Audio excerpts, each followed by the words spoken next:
Hello and welcome to the Cardiac Cats YouTube channel. I'm your host, Jacob Shorba, and today we're doing one of our very special episodes, doing these really just 3 times a year, where we're going to be diving into progress for our mock rebuild. And so, before we get into this, I want to go ahead and re-explain what this is for anyone who hasn't watched the previous videos from last year or is unfamiliar with the concept of this. But essentially what this is starting back in 2024, after the Jaguars lost the final week against the Tennessee Titans, were eliminated from the playoffs, we started this process where we essentially are acting as the general manager for the Jacksonville Jaguars. We're making all the decisions for the roster, who they're drafting, who they're signing in free agency, what coaches are on the team, all of these different things. And so there's a few reasons why we're doing this. The first one is that's fun. I have a lot of fun with this. I enjoy it, and it's part of the reason why I'm recording these videos. The other reason as well is that it's a good way for me to be able to look back on the things that I would have done and be able to say, hey, maybe this was a great decision. Maybe this one wasn't. And it's an opportunity for me to learn from those things and to really realize maybe where some of my thoughts on the NFL or how I think a team should be built might be wrong or might be right. So that's kind of the whole point of this. This is our second year, though. We have gone through an entire season now. And what we'll be doing in this video is going over the entire offseason, the different decisions that were made, and we'll kind of wrap it up at the end of the draft and the UDFA signing. So we'll go all the way through that. Now, for anyone, once again, who had not watched any of it from last year, we'll just take a quick look at where we are. Let me get the screen pulled up here. So this is the roster in 2024, and it's a disaster. I'm just going to be straight up about this. Going back to last year, my thoughts on this team going into 2024 was that I really thought things were going to fall apart. I did not have a lot of faith in the Jaguars. I thought Doug Peterson was on his last legs.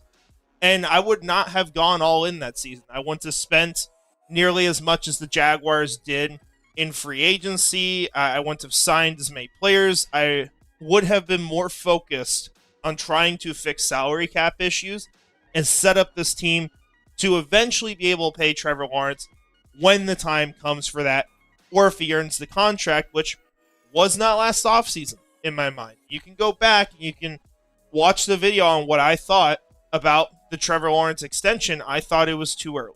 And so there's some things that have definitely gone different here. But you can see some of the signings that we did make is a lot different of a team. And unfortunately, obviously a terrible season because the real life Jaguars went 4-13. How much worse would it have been if they did not sign as many players and if they didn't have Brian Thomas Jr., which is another point of divergence because he was not my top-ranked player at pick 23, and for most people that was the case. But you have a very different team. And given how quickly things went downhill, we went into the mindset of we're going to trade players that aren't going to be here long-term. We're going to sell into this rebuild, and we are going to do everything that we need to set ourselves up the best in the long term. And one of the things that came out of that was the team finishing 1-16, having a worse record, losing some of those close wins that the Jaguars actually had, and you end up first overall in the draft order for 2025. So that's kind of your background. If you want to go watch those videos, you can, but that's generally where we sit heading into this season. And there's obviously a lot of big moves that have happened as well. For example, Trayvon Walker was traded in this. That was a move I would have made last year. Very debatable move, but we'll kind of see how we address that here and who we got in return for the draft capital in that trade. But with that all said, we're going to go to my slides now and all the graphics I've prepared and kind of go through this offseason. So with no further ado, let's jump into this. The first thing is to just look at the general situation for the team. What kind of resources do we have coming out of the previous year? How much money is available? How many needs do we have? Looking at the depth chart, obviously, this team was not in a great situation last year. And while there are a ton of resources to address this, you see all the extra picks on the right. You see the bottom of the screen where those picks were entering the offseason. While that is all great, there's a lot of different things that need to be addressed. And eventually you're going to run out of money or you're going to be overspending. And so a lot of this offseason was trying to figure out, how do we properly spend this money? What are the best players to invest in? Who are we going to be able to get in the draft? And just kind of trying to find a way to mix all those things together where you're not going into 2025 and saying, yeah, this team's probably not going to compete, and you're throwing away an entire season. Obviously, you can't be doing that. You got to be all in and try to make something happen. So we're entering the year, obviously not losing a ton of players because we moved on from a lot of these guys. So not a lot of departing value, having a decent amount of cap space as well before making some moves on this roster. And I think ultimately in a spot where, hey, if we do hit on these things, if we do make the right decisions, we're going to be in a spot where we're going to be able to compete this next year. So jumping into the first actual decision of the offseason goes into the front office, right?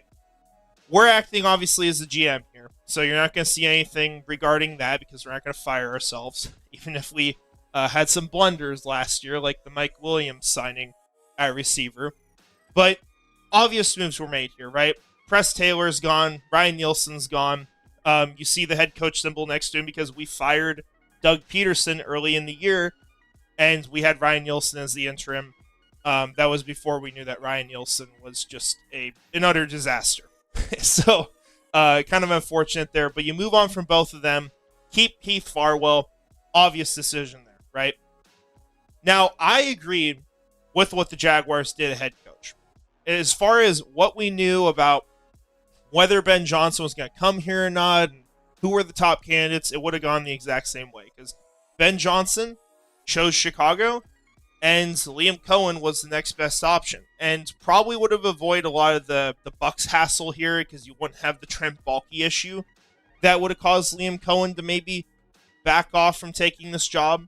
Perhaps there would have still been somewhat of an issue there, though, since they kind of agreed to the whole idea of we're going to make you the highest paid OC, just don't take the job. I don't think it would have been as bad, though. But ultimately, I agreed with what the Jaguars did. I thought the Liam Cohen hiring was a great decision, and that was the best candidate for the job. I thought what he could do to help Trevor Lawrence, to bring in a run game, to change the mentality of this team to where we want to win in the trenches, we want to be physical, we want to dominate there. That has to happen. I thought the Liam Cohen signing was great. I agreed with it, and that's the move he would have made here as well. He would have obviously brought in his own offensive coordinator, which was Grant Udinski. The one change we have here from what the Jaguars did was bringing in Jim Leonhard as the defensive coordinator. Now, what actually happened with Leonhard? For those who don't know, the Jaguars were actually interested in signing him. He is the Broncos, I think, defensive backs coach. Currently, he used to be a defensive coordinator for Wisconsin, was the head coach there at once. He is one of the better, younger minds for the defensive side of the ball. He's had a lot of interest to be a defensive coordinator. And this was the guy really going into the offseason or even before the year had ended that was my top candidate. And I didn't really know for sure whether he would have taken this job or not. I think obviously you have the actual decision that he decided to stick with the Broncos. I think given how heavily we would have pursued him, what we would have offered him, which I don't think Jacksonville really went that all in on him in real life, I believe he would have signed here, and that is going to be the decision that we go with. So Jim Leonhard is going to be the defensive coordinator. Part of what that's going to bring as far as schematics, how he runs things, this is going to be more of a 3-4 type of defense, or the better way of describing it would be like a 3-3-5. You'll have different looks, but you're going to mainly have three-man fronts. You're going to have outside linebackers. Your normal like 4-3 defensive tackles are going to play defensive end. Those sorts of things. And then you're also going to have a team that's going to run a lot more zone coverage. And when we looked at the players that we had, right? Tyson Campbell, he was extended with this team. He is a zone corner.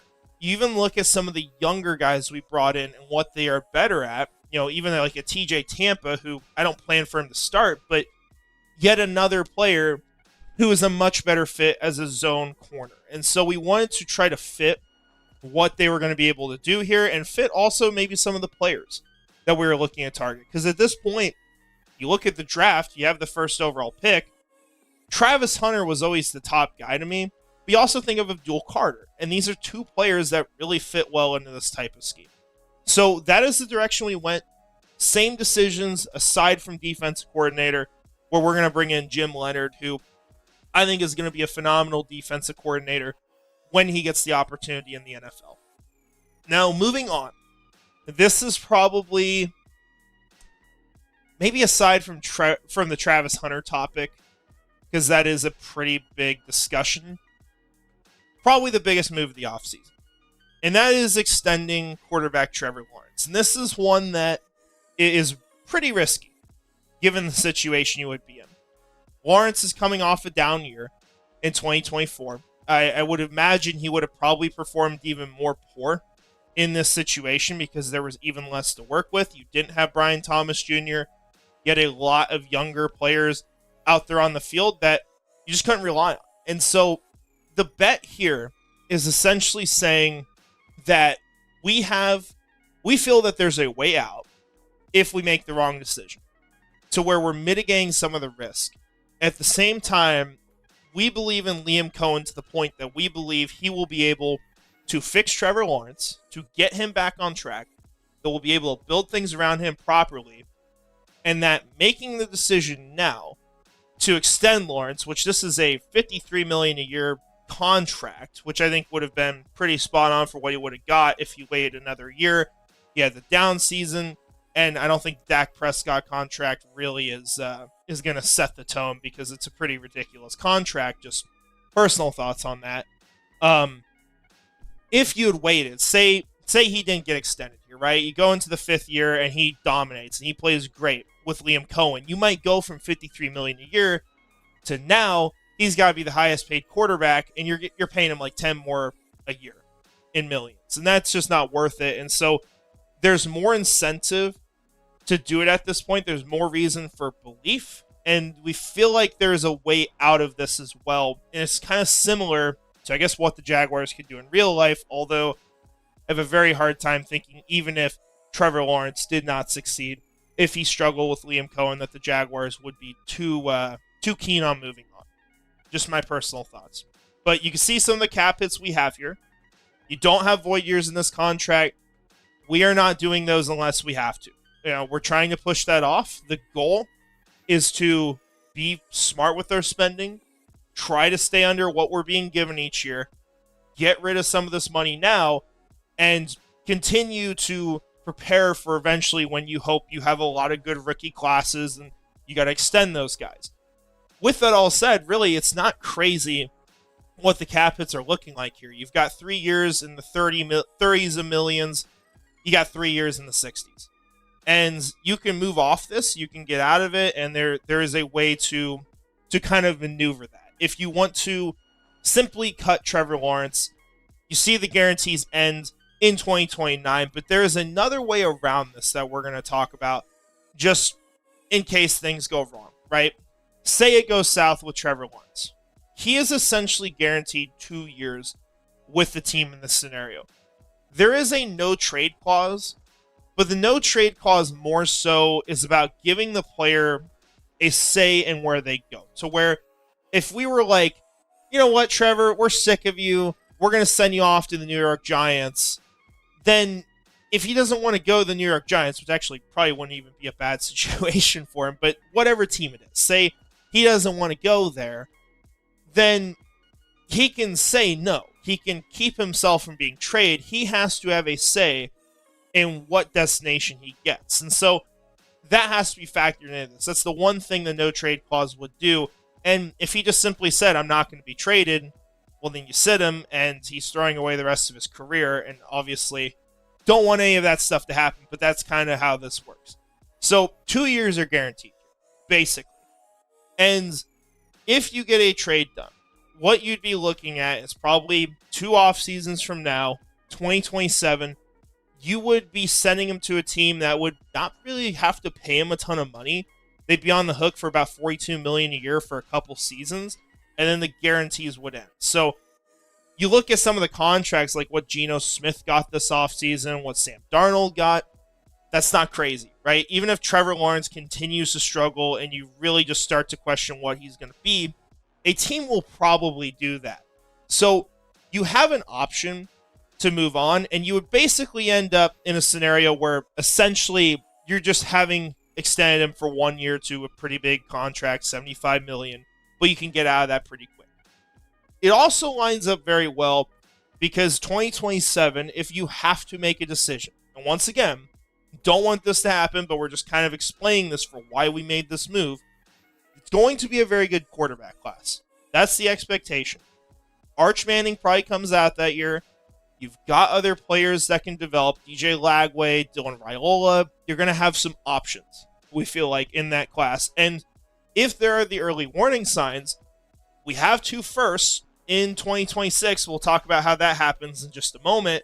We have a lot of extra draft capital, so we can move some of that forward to set ourselves up to make a move if necessary and not really just completely sell the farm, have nothing left in the future, right?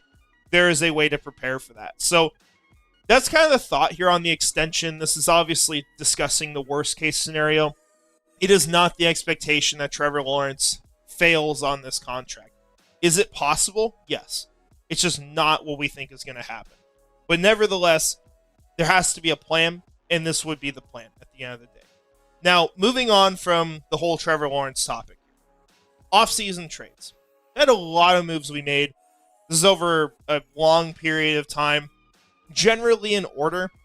One of the first things that I felt like had to be addressed was the pass rush. Because you look at the pass rush, after moving on from Trayvon Walker, it's Josh Hines-Allen. And I think last year, your second guy, pretty sure it was Carl Lawson. So you're not thrilled with that, right? Like that's a position you're looking to address. You want to add people. And while I don't know if B.J. Ojulari would have been tradable or not, I think that this offer would have been very fair for him, especially given he's coming off a season-ending injury. A third-round pick for a guy who went early second, had an average first year, got hurt after that. I think the Cardinals consider that, but obviously we look at this player and we feel like he can be more than that. This was a guy I really liked coming out of college. In fact, he was the first player we ever actually mocked to the Jaguars in a mock draft on this channel. If you go back to the first one we did, B.J. Ojulari was our pick in that. So kind of an interesting fact there, but this just felt like an opportunity that might be available, would have been worth the price, and wanted to go ahead and make. Now, we also made some moves. Moving on from Greg Newsome II, this is mainly coming down to the schematics, right? He's more of a man corner. He's also someone who struggled last year. He's coming on a 5th-year option where he's going to cost a lot, and we just wanted to get off that, right? And so the Packers felt like a team that would be a fit for Greg Newsome, and so we sent him there for what was just a late pick. We also trade Christian Kirk to the Texans for a 2026 Rams 7th, just like the actual team did. Would have been released otherwise, but might as well get something, and I think that was a fine move. We also, probably the biggest move here, I would say, of all of these, went after wide receiver Cooper Kupp and tight end Tyler Higbee from the Rams for pick 159. And while these are 2 good players and you're looking at it and probably saying, how is this pick 159? Some things to keep in mind. Cooper Kupp was released, right? So the trade value, is it there? Not really. And in this scenario, we're taking on most of the money, $12.5 million of it. The Rams would have only been on the hook, I think, for $2.5 million more. And Tyler Higbee also was a player that the Rams came really close to letting go this offseason. And on top of that, they have already pretty much replaced, at least for the long-term future, with Terrence Ferguson in the draft. So these are both players that they either could have moved on from or did move on from. Didn't have a lot of plans with them long-term. And were guys I felt like we could bring in and kind of raise the floor for this offense. Cooper Kupp, when he's on the field, is a very good receiver. Tyler Higbee when he's on the field is a good tight end. And so you get two guys that Liam Cohen himself would be familiar with, so that definitely helps out, and can just come in and help raise the floor of this offense, considering we don't know who we're going to draft yet, who's going to be on this team. It's important stuff to have to prepare for. Now, the last couple of moves here, we trade pick 76 to the Falcons for a future second. This is 2 years out. You see these trades sometimes where teams will want to come up into this season and they may pay more in future capital just to have a pick now. And funny enough, we did this trade before the draft. And then what do the Falcons do? They trade a ton of draft capital to get up into this draft class again in the first round and to go take James Pierce Jr. So they actually ended up being a team this would have made a lot of sense for. And so our idea here is sort of that we had a ton of picks. We didn't need to make all of them. And if we could take a second in the future in a better draft class than what we're in currently, might be a win. So that's kind of the thought process there. The final move that we made here, aside from what we'll discuss, you can see that at the bottom of the screen, we'll get to that, was trading Foye Oluokun to the Rams. This move was made because we had a free agent signing that I was a big fan of. I did not feel like we needed to have three great linebackers on this team. We're bought into Devin Lloyd as well. And so it made sense to move off Foye Oluokun for a pick, given he's still a valuable asset, a player that teams would want, and just felt like a way to kind of pivot maybe to having a more balanced linebacker core, specifically trying to bring in someone, we'll talk about who it is in a moment, but someone who could be more of a coverage linebacker, whereas Foye Oluokun is not as much that. He's fine in that role, but that's not really like a super strong side of his game, in my opinion. So those are off-season trades aside from what we'll discuss in the first overall pick trade soon. Now, players we released, we actually just have one, surprisingly, for where this team was, and that is Marcus Davenport. Obviously, a lot of guys also got traded. So Davenport, just to keep it simple here, he was on the hook for $6.5 million. He got hurt, I think, in game 3 last season, and didn't really end up doing a whole lot. So it just wasn't worth keeping this guy, especially considering it wasn't as much of a fit for the scheme you're bringing in. So it didn't really make a whole lot of sense to keep Davenport on this roster. Now, unmentioned losses, not really releases here, but just guys who ended up leaving. It's a long list of players. I'm not going to get too deep into this, but these were a lot of guys we just had to bring in last year to help us solidify the roster, get through the year. That's most of the names you see on here. Really the only ones I would assign legit value to.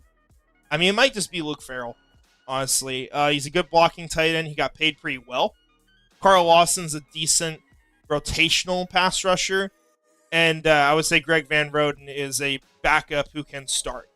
That's really all I'd say here, because there's not a whole lot to discuss as far as the players leaving. And a big part of this offseason is upgrading over what these guys were. Now, moving on to free agency. And then we're going to talk about the first overall pick trade. What are we going to do with that? How are we going to navigate this and try to come out of this offseason setting ourselves up in a great situation long-term while trying to get a top player? Free agent acquisitions, we had 7 signings. And the first one, this is the player I was alluding to, was Dre Greenlaw coming over from the 49ers. He was injured a lot of this last year, but he is a player that when he has been healthy, when he has been playing, has been one of the best linebackers in the NFL. Felt like an opportunity to come in, get a good deal done with this player, bet on them being healthy, which unfortunately, he's already hurt, and that's a little concerning, but he should be back at the beginning of the season. We're hoping, crossing our fingers there. But we're trying to go out, make a smart acquisition, and get some value at that position. So Dre Greenlaw made a lot of sense to bring in. He's a great coverage linebacker too. And that kind of lets him focus on that role.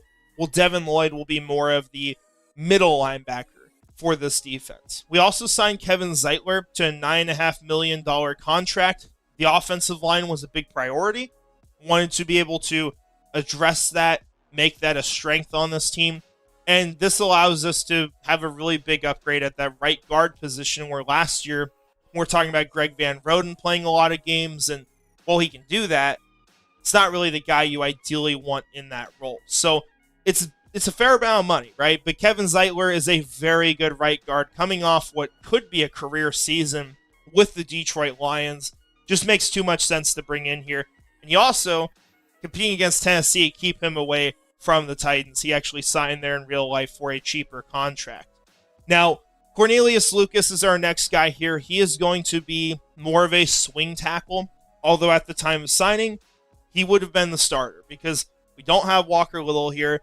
We didn't have an air left tackle that we felt like would have been the starter over him. And Lucas, while he's an older player, he's gotten better throughout his entire career. He's been someone who can come in and start games when necessary, play at a high level. Just what I felt like was a really good value signing for this team. He ends up going to the Browns in real life. Probably the favorite signing on this list, though, definitely has to be Calais Campbell. $6 million for a year, fully guaranteed. Look, Calais is a great player. He's been a great player his whole career. He hasn't fallen off, and I would not bet that he's going to fall off until I actually see it with my own two eyes. I think he's going to continue to play at a high level. He's a phenomenal run defender at bare minimum still produces in the sack department. And this defensive line needed reinforcements, right? You have Drazon Newton on the interior. That's great. But you wanted someone opposite of him. And Campbell brings you in a mentor and a top-tier player still. Even if he may not be playing 1,000 snaps a season, he's still on the field a lot. He's still making an impact. Makes too much sense to bring in. The one caveat here, I'm going off of last year and specifically his situation with the Dolphins, is that you have to pretty much guarantee that if Calais Campbell is going to come back to the Jaguars, that if this team is not competitive, if you're not going to make the playoffs, which keep in mind, we were the worst team in 2024, you have to be willing to let him move on to another team. You have to be willing to release him, let another team claim him, and that is part of the little bit of risk here. But the way this roster turned out, and we'll get to that at the very end of it, we'll show the offense and defense, the depth chart, even special teams. I do believe this team can make the playoffs next year. I think they are definitely good enough to do that. So that's kind of the bet here, but I do think that this roster is going to turn out very well. Now, Tevin Jenkins was another signing. This wasn't one I originally intended on, but after seeing what he was going to go for, and just knowing we would have scouted that out and paid him something that was more, I think he went for like $3 million for a year. And that's ridiculous. This guy is a good guard. He's a really good starter. The problem is he's never been healthy for a full season. So at the time, you're bringing in Tevin Jenkins to at least be a swing guy, a potential starter, but obviously you still have Ezra Cleveland at this point. It's just too good of a value, even if he's not playing for you, because if someone goes down, you've got a really good guard stepping in, and if he was a start, you still have depth behind him. So that was an obvious decision here, really easy signing. And the last couple guys here, Justin Skule is going to be a rotational player in the sense that he's going to be able to back up at either left or right tackle for this team. And then nose tackle was an area where we didn't really have anyone. It was pretty much Fabian Lovett, who last year didn't really even play for the Chiefs, so I can't bet on him being an impact player in this because he hasn't really touched the field. And so we brought in Mike Pennell, also from the Chiefs, just to be that nose tackle for this team for now. Solid player. Obviously, nose tackle isn't a super important position, so it's a cheap contract. But just bring in someone that, hey, if we don't address this, if we don't get the guy we want in the draft, we still have someone that we brought in now that can start here. So that's kind of your thought process here. Best move out of all of these, though, as far as just the value, I would say it's definitely the Tevin Jenkins signing. It's a really cheap deal.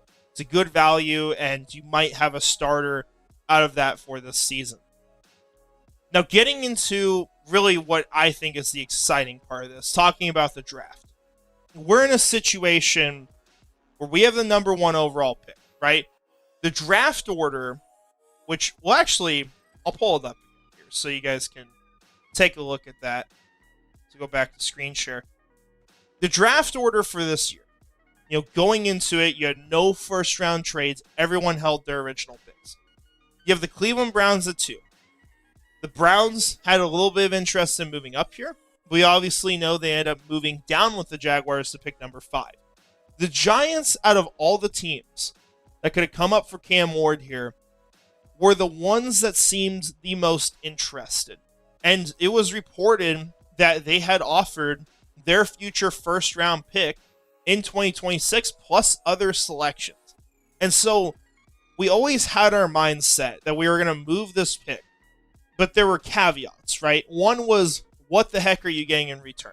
Because there was so much debate over that and so many kind of ridiculous thoughts on it of like, oh, this might only cost a second, which is crazy. It's a franchise quarterback. It's not going to cost a second-round pick.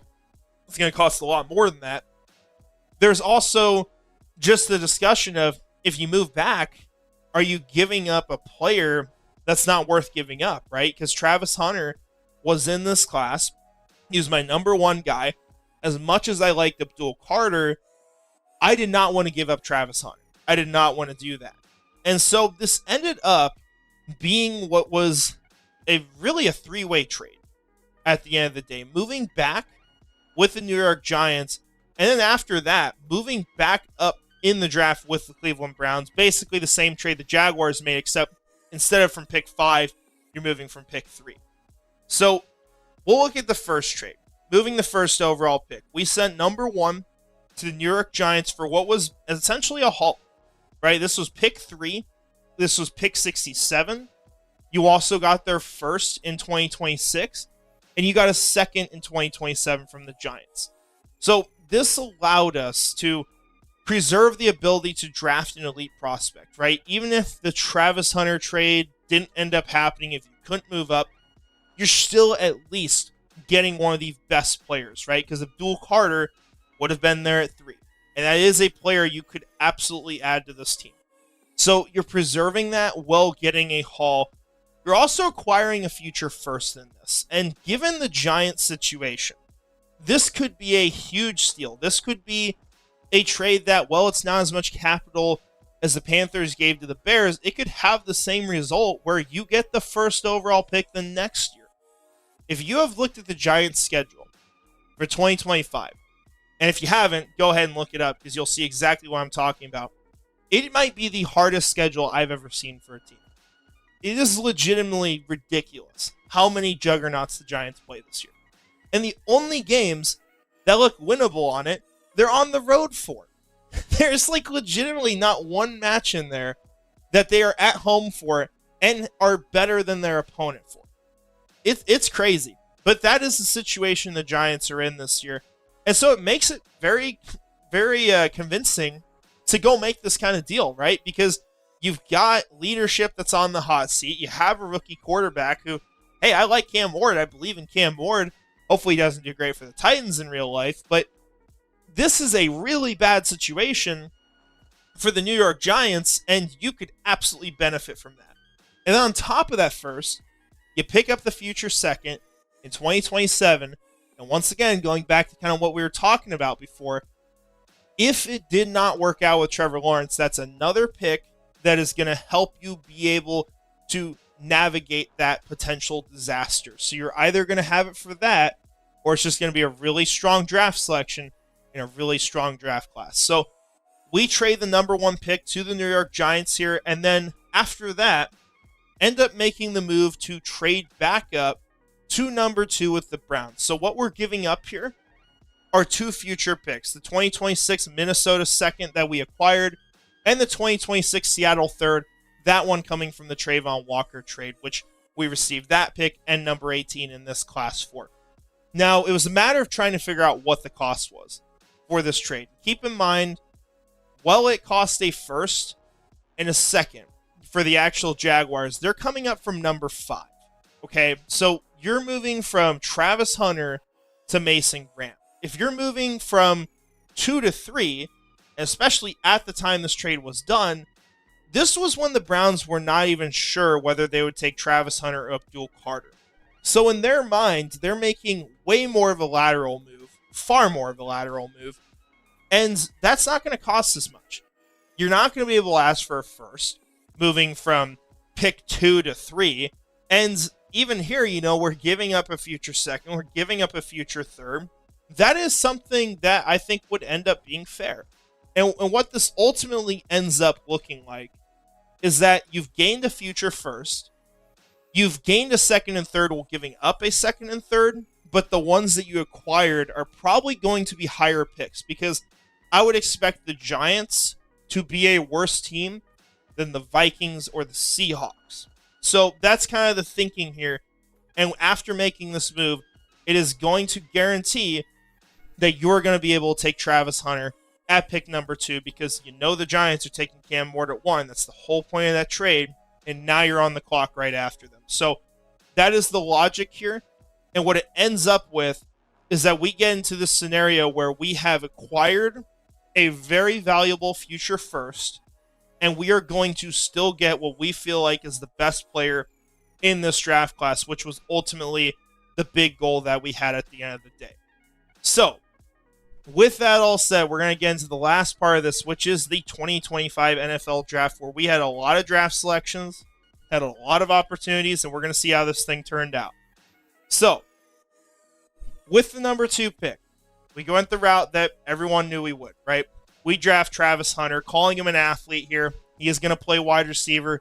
He's going to play cornerback. If I had to choose, probably just say wide receiver because I want to help the offense more.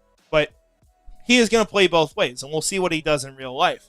We also had a lot of other valuable picks here, right? We pick at 30, 33, 60, 65. A lot of different trades involved, of course. You'll see those on the right side. But we end up getting another really talented player in the first round. Now, what's important about this pick, and what really will be one of the big, what's the word for it?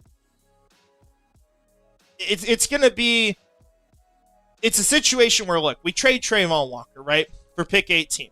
If you don't get something good back for that, you're going to look pretty dumb. And in this scenario, we turn pick 18 into 2 selections. We got number 30 and number 56. And with the 30th overall pick, we took what was one of my favorite players in this draft class. We ended up going 2 selections later to the Chiefs in real life, and that is left tackle Josh Simmons. Someone that I felt like his pro comp was Christian Darrisaw, super similar player. I think he is a legitimate, great franchise left tackle. There were questions about his injury. There were questions about off the field stuff like character concerns or maturity concerns. I think it was more maturity. I thought it was kind of ridiculous. I didn't really fully buy into it. But this is a player I believe in. And if you're able to come out of this with Josh Simmons, a franchise left tackle, if he is all those things that we want to believe he is, this is a really good trade. Because now you have all those extra rookie seasons. And as far as the value of a tackle versus the value of a pass rusher, it's not that far off to me. And while Trayvon Walker is a good player and definitely a really valuable asset to the Jaguars defense, a franchise left tackle, I think, is just as valuable. And then, of course, you have the other selection from this we'll talk about in just a moment. We actually ended up trading pick 56 as well, getting more out of it. But at pick 33, this is the first pick of the second round. We're on the clock. Really have a choice of anyone we like. You had Luther Burden III. You had Will Johnson on the board, and you had Mike Green. Those were the 3 really obvious players for that selection. The direction I end up going with this, because I just want to make sure that this offense is set up to win, and especially considering the character or injury concerns of the other players, because Mike Green's stuff apparently was very legit, or more concerning than maybe what I originally thought. And Will Johnson, the injury he had, I mean, we don't even know what's going to happen with his career. I think it'll end up working out, but it's a big risk. And so we end up going with Luther Burden, which now gives you a receiver core that is set up very well, right? And you'll see if you look down the list, we even got another guy in here that I was really high on. But now you have Luther Burden, you have Travis Hunter, you have Cooper Kupp. You have a very good receiving core, given it is young, but you have a very good group of players. So it just felt like a very obvious pick for 33, and that is the direction that we ended up going there. Now, we trade pick 56 to the Lions for 60 and 130. This trade, we end up still getting the same guy we wanted at pick 56, which is Kevin Winston Jr. This is someone I think is going to be a top safety in the NFL. Someone that a lot of people were really high on, even if the NFL had him drop because of the injury. He fell deep into the third round, so we could have waited even longer on this. But Kevin Winston Jr., I think, is going to be a great, strong safety in the league. I think he can get better in coverage as well, where he's still been fine. And I think he's just going to be a phenomenal defensive player. And at this point, if you can get that kind of guy, you got to draft him. So Kevin Winston Jr. is another part of that package that we got for Trayvon Walker. So now you're talking about Josh Simmons. You're talking about Kevin Winston Jr. You also get pick 130 out of this. We'll take a look at that player down the board. Now, pick 65, this was another guy. He went a little bit later, but I took Josiah Stewart, who, while he is undersized, I think he's a great fit for the role he's going to play in here. He was someone that I had even heard the Michigan players themselves, which they have a very good strength program there. They said that out of the entire roster, that the strongest player on the team was Josiah Stewart. Just crazy. But you watch Josiah Stewart, he's got great athleticism, super quick player, but he's strong. This guy can legit defend against the run as a smaller player. He goes through a great situation as well with the Los Angeles Rams, and that is kind of a theme here where I think the landing spots for so many of these guys was so much better than it was in 2024 for some of our players. You know, obviously, like Jerzon Newton, he kind of got buried on the depth chart. Even talk about like Javon Baker as head coach. He had problems with him immediately, and Gerard Mayo was just a disaster. So you kind of had more problems there, but he has some really good landing spots here. And Josiah Stewart at this point, that gives you three good pass rushers to work with. Obviously, Josh Hines-Allen being far above the rest, but you've got B.J. Ojulari there. You've got Josiah Stewart. Now you have more of a rotation that you're starting to feel comfortable with. At pick 81, we got another guy that the Jaguars actually drafted, so we have two on this list, and that is left guard Wyatt Milam. I think he's going to be a great guard in the NFL. He was a player who just was good the whole process. The moment I watched him, he's a good football player. It's just a question of the arm length, making the transition. I think he can do that. And what this allowed us to do after that selection as well, you'll see it on the bottom right, we were able to move on from Ezra Cleveland, because now you have a very crowded guard room. You can save money on Ezra Cleveland trading him. And now Tevin Jenkins comes in. He's the starter. And if you have an injury, Wyatt Milam's right there. Right? And you'll even see we take another guard later that I personally think could be a starter eventually for this team. Now, 101, we have three picks in a row here. We took wide receiver Jalen Royals. And this was a hard pick for me just because we had so many selections at wide receiver already. We had two the year before. We brought in a lot of players there, and this kind of forces you to have to move on from some guys that you really wouldn't expect to have to, right? Like, for example, John Mechie probably isn't making this roster at this point, and we traded a pick for him last year. But at the end of the day, my grade on Jalen Royals was far too high to pass on him at this point. And if he ends up working out like you'd like, he is at least a very good rotational player this year. And then next year, if you can find a way to maybe move off of Cooper Kupp through a trade or whatever it might be, all of a sudden, okay, I've got three receivers here that I really like. These guys are all very young. I'm not having to pay him a lot of money. And you'll eventually get some really good value out of this pick. So Jalen Royals, I had like a top 30 grade on him. Not that he was like a clear first-round guy. There weren't a lot of first-round picks to me this year. But Jalen Royals was one of the better players in this class. Fell way too far. Ends up going to a great situation with the Chiefs. So that was really cool to see. Now, 102, this was Kyle Monungai. This was someone I took a lot earlier than he went, but It was a player I was really high on through this whole process. I understood he'd probably fall further than this, but I didn't want to risk it because I think Kyle Monangai is going to be a good starter in the NFL. And if I can get that, I'm absolutely willing to take that at the end of day 2. Like that's not a problem. Monangai is going to be a workhorse back. He's got some sneaky explosiveness to his game. He just runs over people. He is going to be a tone setter for this team and really help out that rushing attack for the Jaguars alongside Tank Bigsby. So that's what you're looking for there. And this is also someone doesn't fumble the ball, hell of a pass protector, and I think he's got a little bit there as a receiver. He just didn't get to do it with Rutgers. Now, pick 103. Took Braden Swinson here. My debate here was whether we were going to go Swinson or Farmer, like what order that was going to be, and then Farmer ended up falling anyway. Swinson did too, so it didn't really end up mattering. Braden Swinson brings in another really nice rotational piece to this pass rush room. This guy could have gone in the second round. This is someone who is going to really help finish out that unit. It doesn't mean we can't bring in a top-tier player down the road, but now you feel a lot more comfortable with your pass rush with Braden Swinson. I think he's a fine run defender in addition. And then Joshua Farmer, who was a huge defensive tackle. He had like 35-inch arms, if I recall, maybe even longer than that. But just someone with phenomenal size, had some great reps. He does need to develop, but this was a great place to get him. This was a great value for him. He could have gone in the second round. He probably should have. And ultimately ends up falling this far and ends up being a pick for us.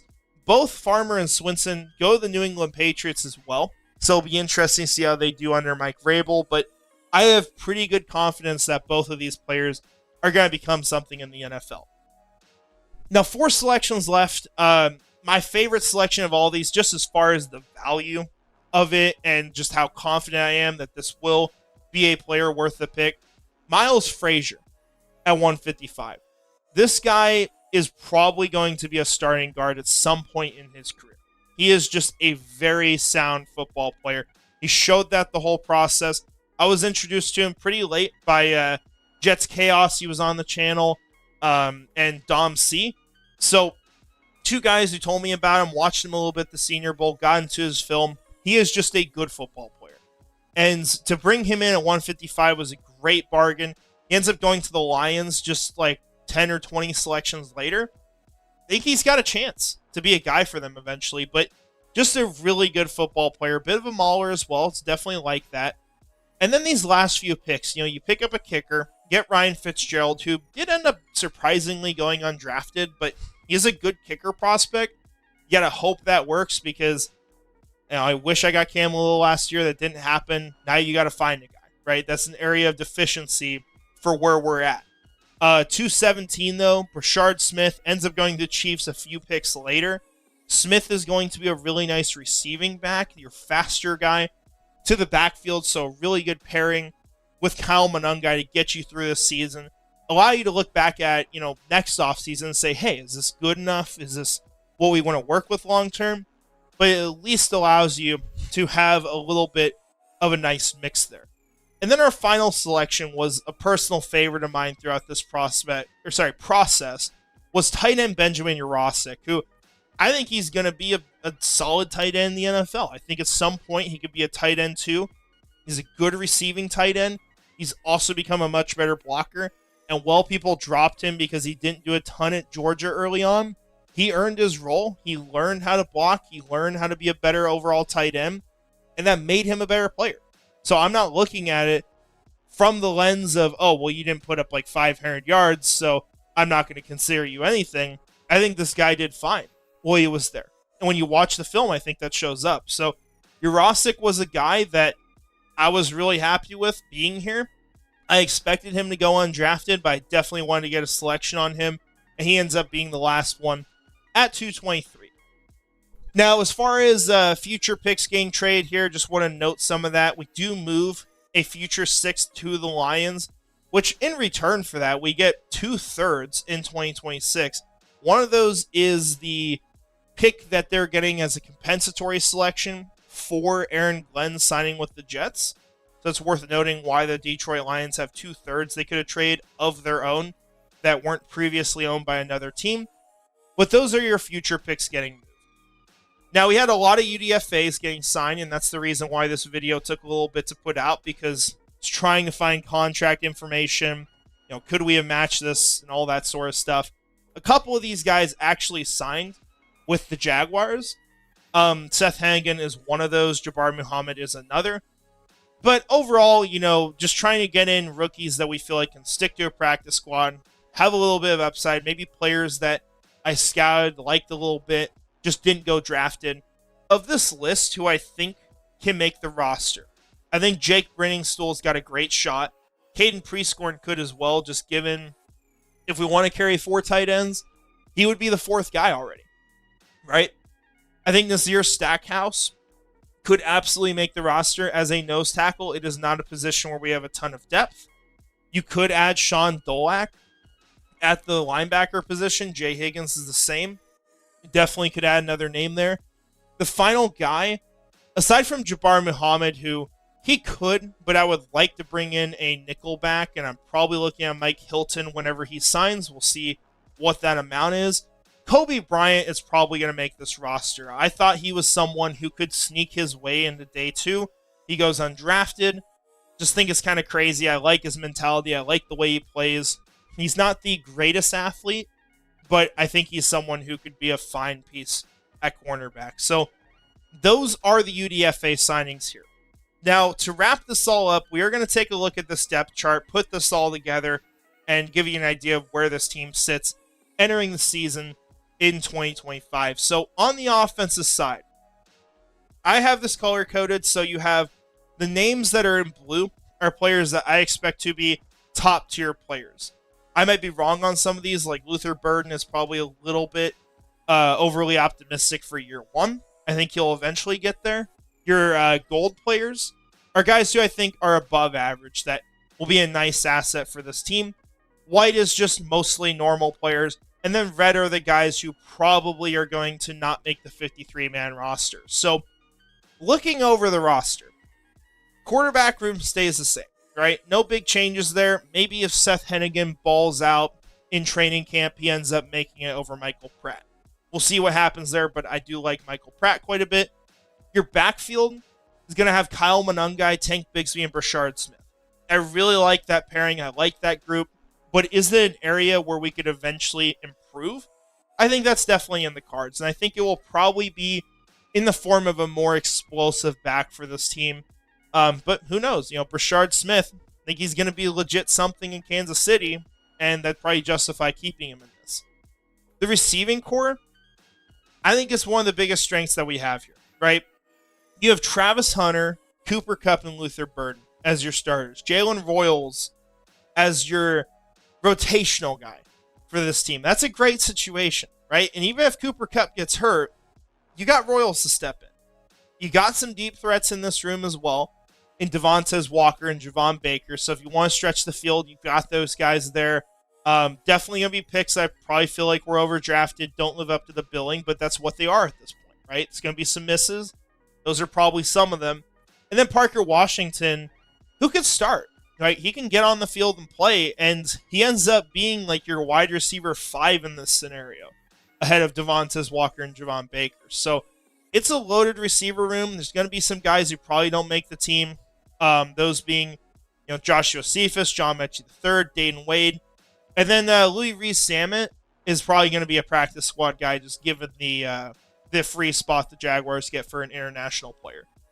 The tight end room, we traded Brendan Strange last offseason, so it's one of the other moves that we made.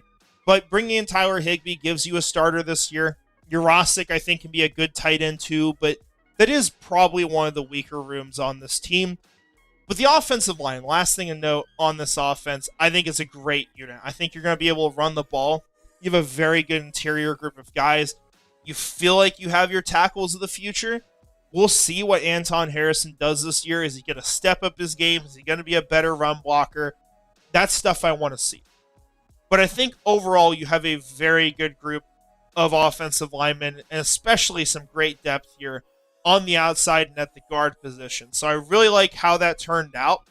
On the defensive side of the ball, your interior, nose tackle, not really a whole lot to talk about there. Nothing stands out too much. You just kind of hope to get through it, and maybe down the road, you're going to have an opportunity to take on a great player. Defensive end, though, or these are your generally defensive tackles. It's a defensive end in a 3-4 scheme, which is what we're showing here. Jerzad Newton and Calais Campbell are your starters. Feel very good about that unit. You now have Joshua Farmer joining Leonard Taylor III as your rotational guys, so I really like that group of players. And then outside linebacker, Josh Hines-Allen absolutely leading this group. Feel great about that, but a lot of really nice players behind that. You hope someone steps up and can be a good starter, but bare minimum, you have a strong rotation there with B.J. Ojulari, Braden Swinson, Josiah Stewart. I think you're going to be able to get through the season pretty well with that, even if you would love to add another big-time name to that group. As for the linebacker core, I think Devin Lloyd and Dre Greenlaw is a great pairing, guys that complement each other really well. And then behind that, it's not the strongest, but I do think that you can survive with an injury there. You know, with Dre Greenlaw maybe missing start of the season, I think you'll be able to get through that. But overall, this could be a position, who knows, we might be coming back to it and trying to address it in the future. At the corner position, I feel really good about the outside, right? I love having, Travis Hunter and Tyson Campbell here. You've also got Monteric Brown coming back. This will be his final year on his rookie deal. He'll probably be a name we eventually extend. And then TJ Tampa and Kobe Bryant as depth pieces. Feel really good about that. Nickelback is definitely the big concern here, though, right? It's not a strong position. I do think Antonio Johnson can play it. I think that's where he would be best in the NFL. But I would love to bring in someone else there. And we'll see in the next one of these, maybe we have Mike Hilton signed if he comes back and plays. We just haven't heard anything about him. But he's been a very good slot corner for the Cincinnati Bengals for a long time and would make a lot of sense to bring in here. Now, looking at the safety room, we do have Andre Cisco back because we did extend him prematurely. I think he can get back on track. I think he'll be fine for the Jets. We also have Kevin Winston Jr. And so this is going to allow you to play Cisco more in his best role, which is going to be as that free safety, looking for big plays, looking for interceptions, whereas Kevin Winston Jr. is a great player against the run, can play in the box, can erase tight ends. He is going to be a very good fit for the strong safety role. So I think you have a good combination of players there that are going to work well off of each other. Now, wrapping it up, special teams, you're obviously going to be sticking around with Ross Matisick and Logan Cook for a long time. But Ryan Fitzgerald and Caden Davis are that's the kicker competition. Fitzgerald will probably be the guy who wins the job, but I will leave this open, and we'll see who does better in training camp. And then for your kick and punt returner, Rashard Smith definitely has a lot of upside there. Parker Washington's also proven himself. Those will be the two guys primarily that are battling it out at that position. Now, going to the offseason review, and we'll probably take a look at the spreadsheet and some of the numbers and our thinking long term. But you look at the salary cap you have, you look at what you're spending. Ultimately, you only have $25 million available. You're underspending a lot here. I mean, there's $50 million that we could allocate more in terms of the actual value of players. And the way I'm always looking at this, it's not as much about what the salary cap hits are this year. It's about, here's how much money the league is giving, right? And here is what my players that are on my roster are worth right now based off of their contracts. So, like this year, for example, Trevor Lawrence would be worth 26 or 27 million because this is his fifth-year option season. Next year in this goes up to 53 because that year, that's when the extension really starts, even if the cap hits are moved around and we're paying some of it this year. But ultimately, when you add up all those numbers, we're spending less than we're being given by the NFL. What that's going to allow us to do is to be able to have more money in the future when we extend guys like Jerzad Newton, Travis Hunter, Josh Simmons, Jackson Powers Johnson, whatever players it may be. We're going to have money to do it, and we can survive for a long time doing it as well. And so that's kind of the goal and why we're underspending here. But ultimately, we're in a very good situation. In 2026, we're looking at a big cap increase once again, probably going up to like 292 million. It'll be 300 before we know it. But our roster value, we're still 60 million under entering that year. We're going to have a ton of cap space available because we will be through the dead cap money. That is going to be out of the way after this year. And that's going to be exciting because we've been getting rid of a lot of it over the last couple of years. We will have some players leaving. There were a lot of one-year contracts, but as you can see, we have a lot of draft selections, right? We have an extra first, 2 extra thirds, an extra 4th, 5th, and 7th. And the only pick we've given up is the 6th. And then 2027, you have 3 second-round picks because you have your own, you have the Giants second, you have the Falcons second. There's a lot to work with in terms of resources still, and there's going to be a lot less needs in the future. Now, we will go ahead, we will look at the spreadsheet that I go off of and just kind of where the numbers are for this team, kind of better explain this a bit. So we go to the breakdown for this year. So you have your cap hits. These are the cap hits for the players. Your cash paid out. I keep track of this because you have to spend so much money over so many years. It's like 89% they require you to spend of what you're given. So we have to stay in accordance with that. But the important stuff here, right? It's your average per year for these players, adding this up, which these guys are ones I don't think will make the roster. You add this up, you're at 225.9 million. You got all this money left you could have spent this year. So we are underspending. We still feel like we have a really good roster. We only have 44 million pushed to the future. So that's basically money that'll go against the cap next year and beyond. That is for this season or before. So you're basically paying money, not really paying money, but taking money against the cap that you're not getting any value for now. This number is a lot lower than what it was originally, and we're still looking good with the cap hits. So you see there's a lot of dead money, right? 59 million. This will be gone in 2026. We'll be back down to zero. Of course, there'll probably be players we move on from. But we're in a really good situation, right? We feel like we have a good roster here that we're looking at, good depth, and we have a lot of draft picks to keep improving this thing, a lot of money. It'll be fun to see how this continues to go. So that is where we sit, and that is where we are going to wrap this up. It's a bit of a longer video, but it's just kind of the way these are, and it'll be fun to see if this team is better in 2025. I'm hoping to have a good way of accurately predicting wins and losses. It was a little bit easier last year just because the teams were so close, but now 2 years into this, obviously the rosters are looking a lot different. So hopefully we'll have a good way of doing that, but it will be fun to see what happens, and we'll kind of follow that throughout the season. But I would love to hear your thoughts on, the decisions we made here. What do you agree with? What do you disagree with? Do you think this roster is actually starting to look good? Do you disagree with it? All those sorts of things. It's fun to hear. Even if you think it sucks, that's completely fine. It did suck last year, to be fair. But with that all said, I want to shout out our channel members: Premier Nasir 904, Nightmare Eco, Gator John Bites, Ichi Wiener, Mr. Dolphin, Scrubber Ducky 500, Brian Foster, and Frangies. Thank you guys so much for supporting the channel.